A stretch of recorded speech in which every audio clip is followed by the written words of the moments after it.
Bone ആർട്ടിസ്റ്റാണ്, അതാണ് bone അടിച്ചിട്ടും biryani കുഴി.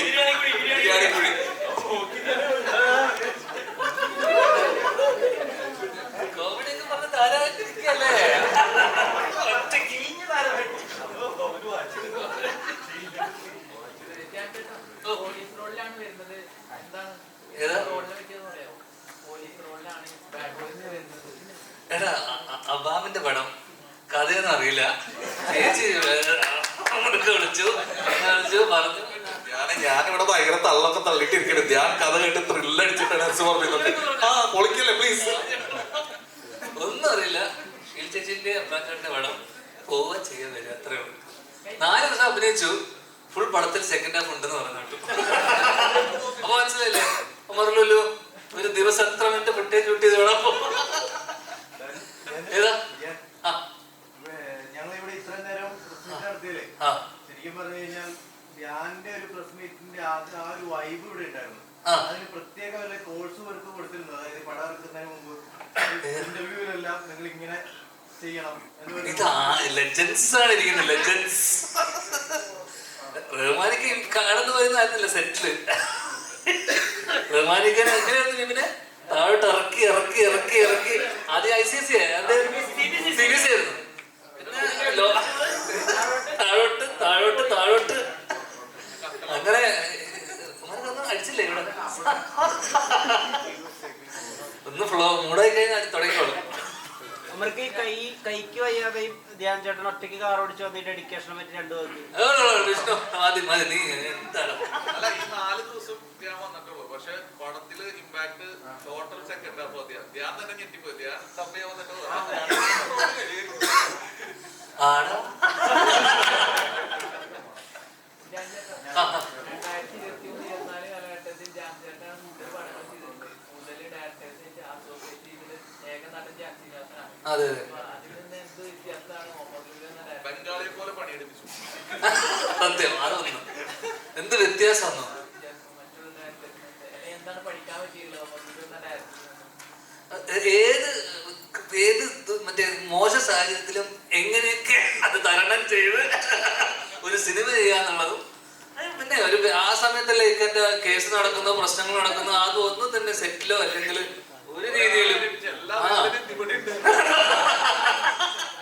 കാരണം അങ്ങനെ ഒരു സംഭവം വന്നിട്ട് പോലും അത് സിനിമേനെയോ, കാരണം നമുക്ക് പേഴ്സണൽ ലൈഫിൽ പല പല പ്രശ്നങ്ങളും കാര്യങ്ങളൊക്കെ ഉണ്ടാവും. അതൊന്നും സിനിമേനെ ബാധിക്കാൻ പാടില്ല. അപ്പം അങ്ങനെ ആ പ്രശ്നം എന്താ പറയുക മൂർധന്യാവസ്ഥയിൽ നിൽക്കുമ്പോഴാണ് നമ്മൾ നെക്സ്റ്റ് ഒരു സ്പോർട്സ് ഇന്നും കേസ് നടന്നുകൊണ്ടിരിക്കുകയായിരുന്നു. അപ്പോൾ ഞങ്ങളെ എന്താ പറയാ സെറ്റില്, പക്ഷെ നമുക്ക് എന്നെ വിശ്വസിച്ചിട്ടാണ് ഇവരെല്ലാവരും ഡേറ്റ് തന്നിട്ടുള്ളതും പ്രൊഡ്യൂസർ പൈസ ഇറക്കിയിട്ടുള്ളതും. അപ്പോൾ നമ്മുടെ പ്രശ്നങ്ങൾ നമ്മുടേതാക്കി മാത്രം മുന്നോട്ട് പോകാന്നുള്ളതാണ് ഞാൻ പഠിച്ചിട്ടുള്ള ജീവിതത്തില്. അപ്പോൾ അങ്ങനെ കുറെ പ്രശ്നങ്ങൾക്ക് നടുവില് പക്ക നമ്മള് സെറ്റ് ഹാപ്പി ആയിട്ട് കൊണ്ടുപോയി അങ്ങനെ ഷൂട്ട് ചെയ്യുന്ന പടം എന്ന് വെച്ചാൽ കോമഡി പടമാണ്, ഹ്യൂമറാണ്. അപ്പൊ അങ്ങനെ പടം ചെയ്യുമ്പോ ഒരു സൈഡിൽ ഇത്രയും പ്രശ്നങ്ങൾ, മാനസികമായിട്ട് ഇത്രയും പ്രശ്നങ്ങൾ ഉണ്ടായിട്ട് പോലും ഇക്കാതെ നമ്മളെ ആരെയും തന്നെ നമ്മളെ ഷൂട്ട് ചെയ്ത് അന്നത്തെ ദിവസം മാർക്കറ്റിലൊക്കെ ഷൂട്ട് ചെയ്ത സീൻ എന്നൊക്കെ പറഞ്ഞു കഴിഞ്ഞാൽ ഭീകര ഇത്രയും പ്രശ്നം എന്ന് പറഞ്ഞാൽ ഇത്രയും ആർട്ടിസ്റ്റുകളുണ്ട്.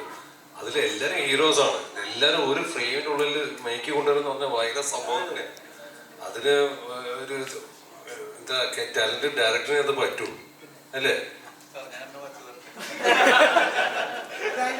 ഈ പല ലെജൻഡറി ആയിട്ടുള്ള ആക്ടേഴ്സും പറഞ്ഞ് ഷെയർ ചെയ്തിട്ടുള്ള സംഗതി നമ്മൾ കൂടെ വർക്ക് ചെയ്യുന്ന ഒരു കോമ്പിനേഷൻ സീൻസിലൊക്കെ കൂടെ വർക്ക് ചെയ്യുന്ന ആക്ടേഴ്സ് എത്രത്തോളം ഭംഗിയായിട്ട് അഭിനയിക്കും, അതോടൊപ്പം നമ്മുടെ പെർഫോമൻസും അപ്ലിഫ്റ്റ് ചെയ്യും എന്ന തരത്തിലേക്ക് പറഞ്ഞത്. ഇപ്പം ഇപ്പൊ റഹ്മാൻ സാറാണെങ്കിലും ഭവൻ ചേട്ടനൊക്കെ ആണെങ്കിലും വേറൊരു ടെറൈനിൽ നിൽക്കുന്ന ആക്ടേഴ്സ് ആണല്ലോ. അല്ല, മുതല് ഓൾഡ് സ്കൂൾ മുതൽ എന്താ പറയാനുണ്ടോ ടെറൈനെ പറ്റി? അപ്പം അവരുമായിട്ട് പെർഫോം ചെയ്യാൻ നേരത്തുള്ള ഒരു ഇത് എങ്ങനെ ഉണ്ടാവും? എടാ പക്ഷേ എന്റെ ഒരു എക്സ്പീരിയൻസ് കഴിഞ്ഞ കുറച്ച് കാലയളവിലുള്ള എന്റെ എക്സ്പീരിയൻസ് റഹ്മാനിക്കൊക്കെ ഇല്ലല്ലോ. അല്ല അങ്ങനെയല്ല, ഞാൻ പറഞ്ഞ നമ്മള് ഓപ്പോസിറ്റ് ഇവരോടെയൊക്കെ നിൽക്കുന്നത് തന്നെ നമ്മളൊരു ഭാഗ്യമായിട്ടാണ് നമ്മൾ കാണുന്നത്. തീർച്ചയായിട്ടും. കാരണം നമ്മൾ ചെറുപ്പത്തിലൊക്കെ കണ്ട് എന്താ പറയുക, നമ്മുടെ മനസ്സിലൊക്കെ തങ്ങി നിന്ന ഒരു മുഖമാണ് റൊമാനിക്കയുടെ. ഇന്നത്തെ മറ്റേ എന്താ പറയുക, റൊമാൻറ്റിക് ഹീറോ ആണല്ലോ. അപ്പൊ ഇക്കേന്റെ ഓപ്പോസിറ്റ് നമ്മൾ നിൽക്കുന്ന സമയത്ത് നമ്മൾ നന്നാക്കണം, അല്ലെങ്കിൽ നമ്മളെ നന്നായി ചെയ്യണം, നമ്മൾ കാരണം ആ സീൻ കൊളാവാൻ പാടില്ല എന്നുള്ള ടെൻഷനായിരുന്നു. ഫസ്റ്റ് എനിക്ക് ഭവൻ ചേട്ടനോട് കോമ്പിനേഷൻ ഇല്ല. എനിക്ക് ഇക്കേടെയും ഇക്കേന്റെ ഗ്യാങ് ബാഡ് ബോയ്സിന്റെ കൂടെയാണ് എന്റെ കോമ്പിനേഷൻ മൊത്തം. അപ്പൊ ബാക്കി വിപിനും മാൻസനൊക്കെ നമുക്ക് നമ്മുടെ സമപ്രായക്കാരാണ്, സെന്തിലായിക്കോട്ടെ. ഇക്കേന്റെ കൂടെ അതല്ല. അപ്പൊ നമ്മൾ തെറ്റിക്കരുത്, നമ്മളത് കറക്റ്റായിട്ട് കൊണ്ടുപോകണം. പക്ഷെ ഭാഗ്യത്തിന് അന്ന് ഞാൻ വന്ന ദിവസം ഇക്ക കുറെ തവണ തെറ്റിച്ചു. ഒരു വാക്കിൽ ഉടക്കിപ്പോയി, കുന്നംകുളം. വിക്കൊക്കെ ഒരു വാക്ക്, ആ പേരൊക്കെ കിട്ടിയില്ല കറക്റ്റ്. അത് ഏതോ ഒരു കുന്നംകുളത്തിന് പകരം എന്തോ ഇക്ക അവിടെ ഉടക്കി, കുന്നമംഗലോ. അപ്പൊ എനിക്കൊരു ധൈര്യം വന്നു. അപ്പൊ നമുക്ക് സ്വാഭാവികമായിട്ടും ഇത്തരം നമ്മള് ഇതുപോലെ ലെജൻസിന്റെ കൂടെ വർക്ക് ചെയ്യുമ്പോൾ നമുക്ക് കിട്ടുന്ന ഒരു എനർജി വേറെ തന്നെയാണ്. അപ്പൊ നമ്മള് എന്താ പറയണ്ട, ആ സീൻ എത്രത്തോളം നമ്മളെ കാരണം എന്താ പറയണ്ട മോശമാവാൻ പാടില്ല. പിന്നെ ഇവരുടെ ഒരു എക്സ്പീരിയൻസ് എന്നൊക്കെ പറയുന്നത് ഭീകരമാണല്ലോ. അപ്പൊ ആ രീതിയിൽ നമ്മൾ ഭയങ്കര എൻജോയ് ചെയ്ത് നമ്മുടെ കോമ്പിനേഷൻ സീനൊക്കെ തന്നെ നമ്മൾ ഭയങ്കര ആസ്വദിച്ച് ചെയ്തിട്ടുള്ള ആ സിനിമയിൽ തന്നെയുള്ള ഏറ്റവും രസകരമായ എനിക്ക്. കാരണം ഇവർക്ക് ഒരുപാട് വേറെ കുറെ പരിപാടികൾ ഉണ്ടായിരുന്നു. എന്നെ സംബന്ധിച്ചിടത്തോളം നമ്മുടെ പേഴ്സണലായിട്ട് എനിക്ക് ഭയങ്കര ഇൻട്രസ്റ്റിംഗ് ആയിട്ടുള്ള സീനുകളും എല്ലാം ഭയങ്കര ഇമ്പാക്റ്റ് ഉള്ള സീനുകളായിരുന്നു. ഞാൻ വന്ന് പോയിരുന്ന സീനുകളൊക്കെ ഭയങ്കര ആസ്വദിച്ച് ചെയ്തതാണ്.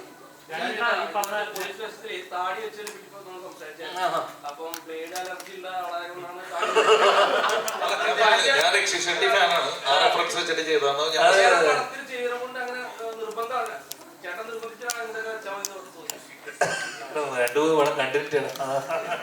അല്ല, ഞാൻ പറഞ്ഞില്ലേ, ഞാൻ ധ്യാന്റെ അടുത്ത് ചെന്ന വഴിക്കണം ഞാൻ പറഞ്ഞിരുന്നു താടി. അപ്പൊ ഞാൻ പറഞ്ഞു ഇത് കുഴപ്പമില്ല, എനിക്ക് രക്ഷി ഷെട്ടിയാണ് എന്റെ മനസ്സിൽ.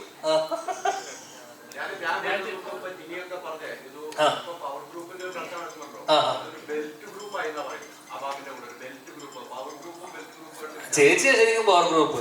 ഇവിടെ ഇത്രയും ആർട്ടിസ്റ്റിനെ കൊണ്ട് എടുത്തിട്ട് ഇത്രയും ആർട്ടിസ്റ്റുള്ള വേറെ പടോണ്ട് അടുത്ത കാലത്ത് 2020 മിനി 2020 അങ്ങനെ നോക്കും അല്ലേ.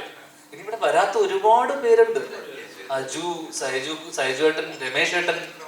അപ്പൊ ഇതൊരു 2020. എനിക്കൊന്ന് ബാബൻ ചേട്ടൻ ഇത് ആ 2020 ശേഷമുള്ള അതോ 2020 ആണ്. അപ്പൊ ഇതിനേക്കാളും വലിയ ഗ്രൂപ്പ് ഒന്നും പറയില്ല എന്നെ സംബന്ധിച്ചാണ്. എന്നോട് ചോദിച്ചാൽ ഇതാണ് ഏറ്റവും വലിയ പവർ ഗ്രൂപ്പ്. ഇതേ കാണ്.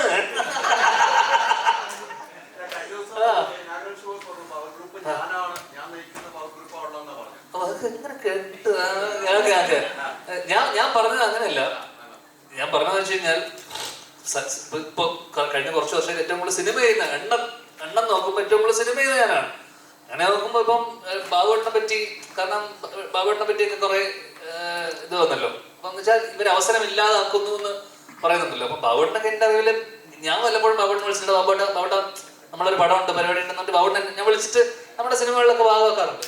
അപ്പൊ അവരൊക്കെ എങ്ങനെയാണ് മറ്റുള്ളവരുടെ അവസരം ഇല്ലാതാക്കുന്നത് എനിക്ക് മനസ്സിലായിട്ടില്ല. പക്ഷെ പവർ ഗ്രൂപ്പിന്റെ ആക്ടിവിറ്റീസ് എന്താണെന്ന് ഇതുവരെ എനിക്ക് മനസ്സിലായിട്ടില്ല. അപ്പൊ ഇങ്ങനെ ഒരു പവർ ഗ്രൂപ്പ് ഉണ്ടെന്ന് റിപ്പോർട്ടിൽ പറയുന്നു. പക്ഷെ എന്തൊക്കെയാണ് ഇവർ ചെയ്യുന്നത്? അവസരം ഇല്ലാതാക്കലായിരിക്കുമല്ലോ പ്രധാനമായി ചെയ്യുന്നത്. അപ്പൊ ഞാൻ നോക്കിയപ്പോ ഏറ്റവും കൂടുതൽ സിനിമ ചെയ്ത ഞാനാ. അപ്പൊ ഞാനായിരിക്കണമല്ലോ. അപ്പൊ അതെ, അങ്ങനെ നോക്കുമ്പോ ഞാനായിരിക്കണം അവസരം ഇല്ലാതാക്കുന്ന ഒരാൾ. അപ്പൊ ഞാൻ വെറുതെ തമാശ പറഞ്ഞതാണ്.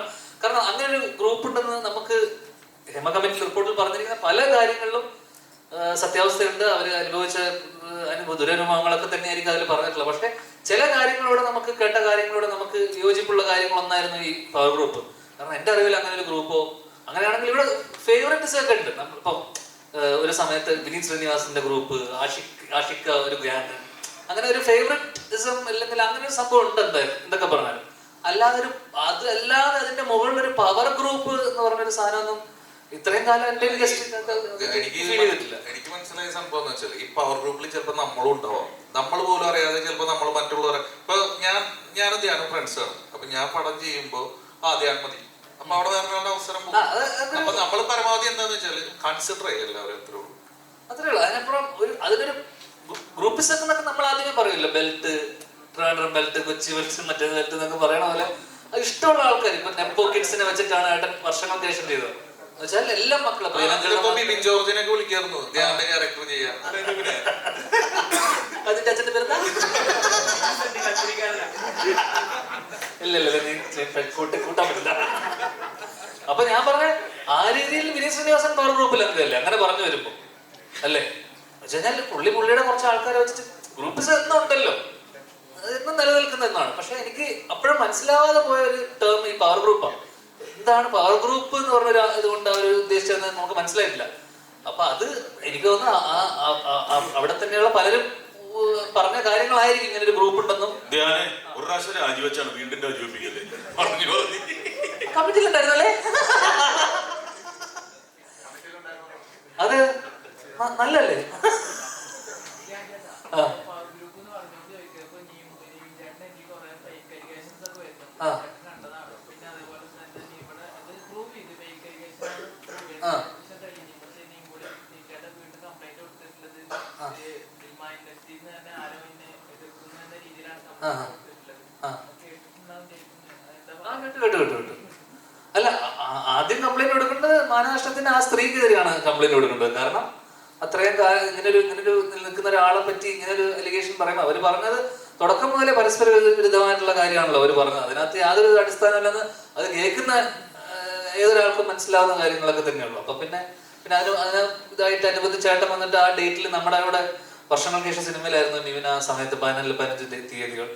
അപ്പം അതില് ഒരു കാരണം ഇപ്പൊ സംഭവം എന്ന് വെച്ച് കഴിഞ്ഞാൽ ശരിക്കും ഇതുമായിട്ട് ബന്ധപ്പെട്ട് ശരിക്കും മോശം അനുഭവം ഉണ്ടായുള്ള സ്ത്രീകളെ ഒക്കെ വരുമ്പോ ഇവരെ പോലത്തെ ആൾക്കാർ ഫേക്ക് ആയിട്ടുള്ള ആൾക്കാർക്ക് ഒരു നമ്മൾ ഏത് വിശ്വസിക്കണം, ഏതാണ് ശരി ഏതാണ് തെറ്റെന്ന് പറയുന്ന പോലെ കുറെ എല്ലാവരും ശരിയാണെന്ന് പറയാൻ പറ്റില്ലല്ലോ. അപ്പം അങ്ങനെ ഒരു കൺഫ്യൂഷൻ വരും ആൾക്കാർക്കും എല്ലാവർക്കും. കാരണം ഇന്ന് ഏതെങ്കിലും ഒരു കുട്ടി എനിക്കിങ്ങനെ ഒരു അനുഭവം ഉണ്ടായെന്ന് പറഞ്ഞാൽ ഉടനെ കേസ് എടുക്കേണ്ട ഒരു സാഹചര്യമുണ്ട്. കാരണം ആര് പറഞ്ഞാലും നെക്സ്റ്റ് സെക്കൻഡ് പ്രതിയാക്കുകയാണ്. അപ്പം അതോടൊപ്പം തന്നെ ഇതിനൊക്കെ കൃത്യമായി തെളിവില്ലെങ്കിൽ ഇതൊന്നും നിലനിൽക്കില്ല. അപ്പം ഇതിനോടൊപ്പം തന്നെ സോളിഡ് ആയിട്ടുള്ള എവിഡൻസും ഉണ്ടാവണം ഇതൊക്കെ പ്രൂവ് ചെയ്യാൻ പറ്റും. അപ്പം അത് എനിക്ക് തോന്നുന്നു നിവിൻ്റെത് എനിക്ക് തോന്നുന്നു അത് അങ്ങനെ തള്ളിപ്പോയി. അത് കൃത്യമായിട്ട് ആൾക്കാർക്കും കേൾക്കുന്നവർക്കും എനിക്ക് തോന്നുന്നു പോലീസുകാർക്കൊക്കെ മനസ്സിലായിട്ടുണ്ടാവണം.